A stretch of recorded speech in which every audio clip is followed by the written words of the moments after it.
बचपन से हम सुनते आते हैं कि माँ बाप के चरणों में स्वर्ग होता है। उनकी सेवा से बड़ा कोई धर्म नहीं और कोई बड़ा पुण्य नहीं। लेकिन ना जाने क्यों बड़े होते ही हम ये सब भूल जाते हैं। इस भावुक कहानी को पढ़कर शायद कुछ लोगों को वो सारी बातें याद आ जाएंगी।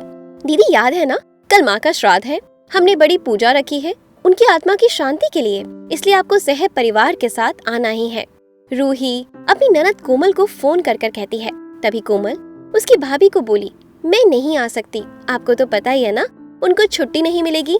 अरे दीदी ऐसे कैसे, माँ के जमाई और बेटी उनके श्राद्ध पे नहीं आएंगे तो उनको शांति कैसे मिलेगी, इसलिए आपको आना ही पड़ेगा, बाकी मुझे कुछ भी नहीं पता। इतना बोलकर रूही ने फोन रख दिया। इधर कोमल पुरानी यादों में खो गई। जब उसके पापा की मृत्यु हो गई थी तभी कोमल अपने मायके गई हुई थी। कोमल को माँ बोली, बेटा तुम्हारे पापा मुझे छोड़कर अकेले ही चले गए, पता नहीं अब किसके आधार पर छोड़कर गए हैं। माँ कोमल के गले लगकर रो रही थी। तब कोमल बोली, ये सब लोग तो है ना, भैया भाभी और बच्चे, तो चिंता क्यों करती हो। कोमल कई दिनों तक अपनी माँ के पास रह कर आई थी, लेकिन हमेशा ज्यादातर फोन पर बोलना होता था, कभी कॉल पर तो कभी वीडियो कॉल पर। बेटा क्या बनाया है, एक दिन माँ ने वीडियो कॉल पर पूछा। माँ आलू की सब्जी और रोटी बनाई है, कोमल ने जवाब दिया। माँ बोली, अरे वाह। सब्जी का नाम सुनते ही माँ की आंखों में एक अलग सी चमक देखने को मिली, जो कोमल को दिखी। तभी कोमल माँ को बोली, माँ तुम्हें खाने का मन हो रहा है तो भाभी को बोलो बना कर दे। कोमल हंसते हुए माँ से बोली। तभी माँ बोली, नहीं नहीं, अब इस उम्र में आलू कहाँ पचते हैं, मैं तो ऐसे ही बोल रही थी, जब तुम्हारे पापा हुआ करते थे तब बहुत बार बनाती थी। भाभी का तो नाम लेते ही जैसे माँ की आंखों की चमक गायब हो गई हो। माँ ने कॉल रख दिया। माँ को क्या हो गया, ऐसे क्यों बोल रही थी, वहाँ सब ठीक तो होगा ना। कोमल अपने आप से बातें कर रही थी। ऐसे बहुत बार खाने की बातों पर बातचीत होने पर माँ की आंखों का भाव बदल जाता, लेकिन ऐसा क्यों था वो समझ नहीं पाई। लेकिन इसके पीछे का राज उसके समझ में आया जब वह छुट्टियों में 2 दिन के लिए मायके गई थी। एक दिन कोमल माँ के कमरे में माँ के साथ गपशप कर रही थी।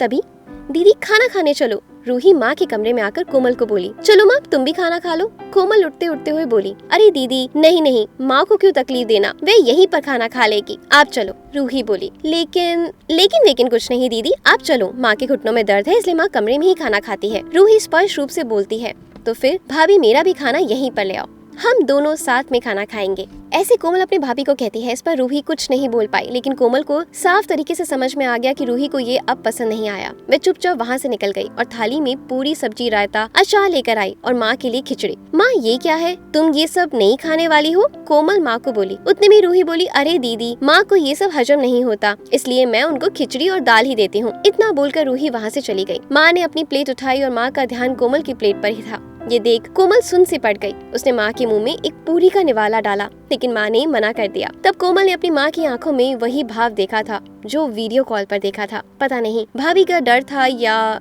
लड़की के निवाले का मुंह था। तभी कोमल पूरा खाना माँ को खिलाया और खुद खिचड़ी खाने लगी। 2 दिन कोमल वहीं पर थी और कोमल माँ को उसकी प्लेट का खाना खिलाती और खुद खिचड़ी खाती। ऐसे 2 दिनों तक चला। माँ के बहुत मना करने के बाद भी कोमल मात्र जिद में माँ को खाना खिला देती थी। वे बोली, भैया मैं कुछ दिनों के लिए माँ को अपने घर ले जाना चाहती हूँ। घर जाने से पहले कोमल ने अपने भाई तन्मय को पूछा। वह बोला, क्या तुम्हारा दिमाग खराब हो गया है, लोग क्या कहेंगे, बेटा माँ को तकलीफ देता होगा इसलिए माँ अपनी बेटी के घर रहती है। तन्मय गुस्से से बोला, अरे बाबा सही तो बोल रहा है, वह माँ बेटी के घर जाती है क्या भला, तू आराम से जा अपने घर, मेरी चिंता मत कर, मैं यहाँ बहुत खुश हूँ। बेटी की बात सुनकर माँ बोली। कोमल ने बहुत जिद की, लेकिन माँ बेबस थी। कोमल उदास मन से अपने घर वापस आई। कुछ दिनों बाद खबर आई कि माँ अब नहीं रही। इस खबर ने सब कुछ खत्म कर दिया। कोमल को पता था कि माँ कितनी तकलीफ से गुजरी, लेकिन माँ को दूसरा लड़का नहीं था बल्कि एक लड़की थी, इसलिए वह कुछ नहीं कर सकती थी।